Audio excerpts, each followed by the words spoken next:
নারদ ও সারদা কাণ্ডের রাজনৈতিক প্রতিহিংসার অভিযোগ, কংগ্রেস সিপিএম বিজেপির বিরুদ্ধে একসঙ্গে চক্রান্তের অভিযোগ।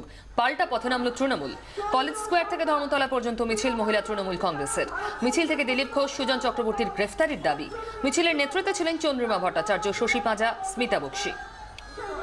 আমরা দেখছি যে সারদা, রোজ ভ্যালি সহ অন্যান্য চিটফান্ডের যারা মূল হোতা, যারা মূল ষড়যন্ত্রকারী, তাদের কিন্তু জিজ্ঞাসাবাদ করা হচ্ছে না, তাদের কিন্তু তদন্তের স্বার্থে গ্রেপ্তারও করা হচ্ছে না।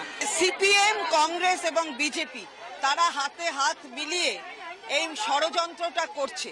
সারদায় যেমন সুজন চক্রবর্তী, তার আমলে সারদা মূল প্রতিষ্ঠা হয়েছে, তখন তাকে কিছু করা হচ্ছে না। কেউ কেউ আওয়াজ তুলবে খালি, পেছনে পর্দার আড়ালে কারা তাদেরকে দেখা যাবে না।